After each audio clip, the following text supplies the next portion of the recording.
ऊँची मंदिरे चढ़ी बैसली रानी, राजा सकरथी विचार बड़ी रे जतन सा गौरी के पोसल, अब गौरी रहती कुमारी, अब गौरी रहती कुमारी। एति बचन जो सुनल राजा, दये देला पंडित हकार, एत बचन जो सुनल राजा, दये देला पंडित हकार। आबथु पंडित बैसथु ताकि देथु विवाह कदीन,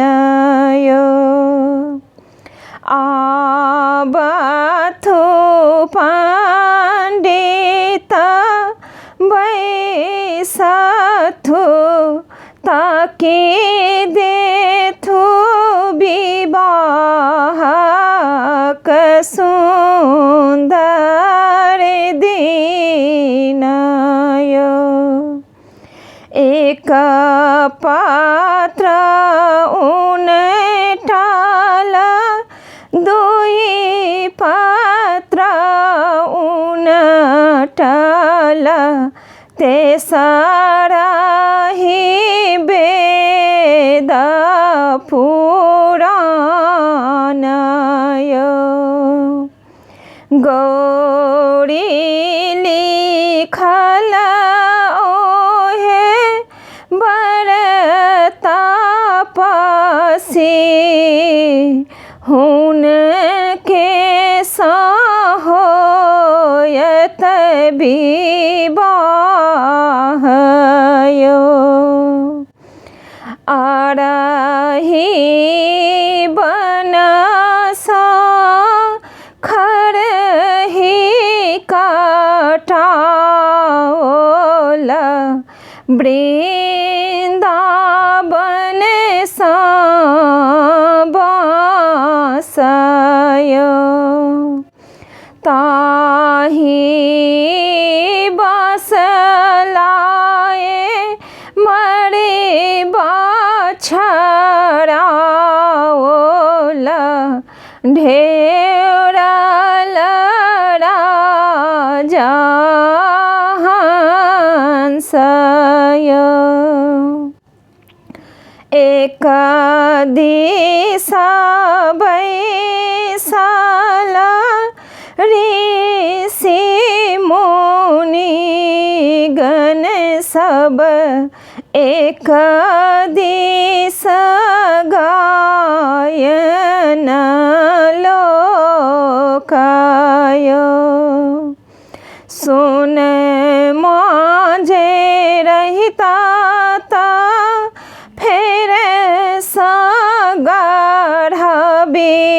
तो, सिंदूर फेरल नाही जाइयो,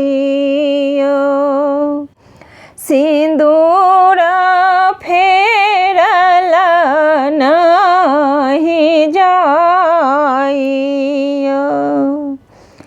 भनाहि विद्यापति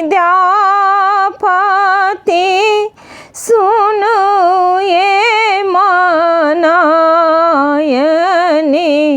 दृढ़ करो अपन ज्ञान पार्वती के यह पति लिखल मेटल नहीं जाइयो गौरी के यही पति लिखल लिखल मेटल नहीं जाइयो लिखल